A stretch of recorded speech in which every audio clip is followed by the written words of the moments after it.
এখন শিবচরের সবচেয়ে বড় প্রশাসন হচ্ছে আমি না আমি আমার থানার ভিতরে কি চলবে এটা আমার থেকে ভালো কিন্তু জানবে, তাই না? তো আমার থানায় যদি আমি নির্বাচিত হওয়ার পরে আমি যদি অনিয়মের জায়গায় ছেড়ে দিই, তাহলে আমি ইনসাফ প্রতিষ্ঠিত করবো কিভাবে? আমার কষ্ট হবে, কিন্তু আমার পুরা শিবচরের কোন গলিতে কে ঢুকতেছে এই খবর আমার রাখতে হবে, কোন বাসায় কে প্রবেশ করতেছে সেই খবর আমার রাখতে হবে। সেটাই, কোথায় রাত্রেবেলা কি চলতেছে সেই খবর আমার একজন এমপি হিসাবে রাখতে হবে। আমি তো নিয়ত করছি আমার সাথে যারা চলবে তাদেরকে আমি আমার কাছে 1 মাসের বেশি রাখবো না। আমার সাথে যারা চলে তারা কোথাও গিয়ে যদি খালি একবার আমার কাছে প্রমাণ সহ কমপ্লেন আসবে, সে এমন জায়গায় গিয়ে আমার ব্যবহার করছে কোনো অন্যায়, সাথে সাথে আইনা রিজাইন দেওয়ার সাথে সাথে ওরা আমার থেকে দূরে সরাই দেবে, সে আমার সাথে থাকতে পারবে না। কারণ আমি নেতার সাথে যারা চলে এরা বেশি অন্যায়।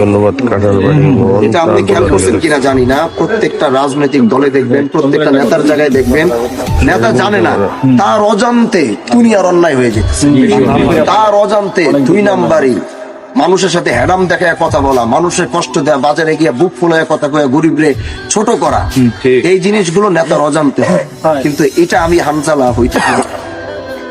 এই জন্য আমি নিয়ত করছি আমার সাথে 1 মাসের বেশি কন্টিনিউ ঘুরাবো, খালি এক সেক্টর থাকবে সেক্টরে দিয়ে দিব। আমার সাথে যারা চলবে এদেরকে খালি ঘুরাইতে, মানে বেশি দিন থাকলে বেশি দিন থাকলে আমি এমপি সাহেবের লগে থাকি, আমি এমপি সাহেবের লগে থাকি। ও মা, আমি কি পাওয়ার দেবো? আমার থেকে 130 হয়ে দেবো বাইরে, এ তো অর্থ পাও মনে করেন জমিনেই লাগবো না। কিন্তু হ্যাঁ, আমার সাথে যারা চলবে তাদের ভিতরে যারা ভালো থাকবে, বিনয়ী থাকবে, যেমন অনেকে দেখি আমার থাকে এই ধাক্কা দিয়ে ওসব ধাক্কা, আমি খবরদার। আমি গতকালকে দেখলাম একজন ধাক্কা ধুক্কা দিছি, খবরদার, এরকম দ্বিতীয়বার যেন আমরা দেখি।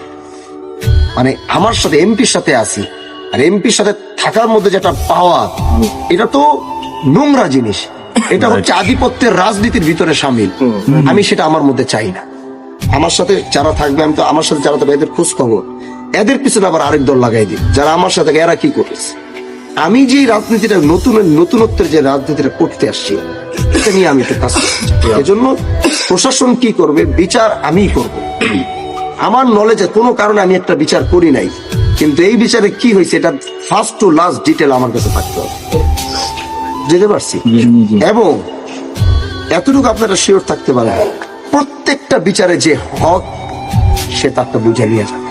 আমি হানজালা বাইচে থাকবো ইনশাআল্লাহ। খাতা কলম আইনা দেন, আমি গ্যারান্টি দিয়ে বলতে পারবো আমার বিচারে আমার নামের উপরে কেউ 2 নাম্বারই করবে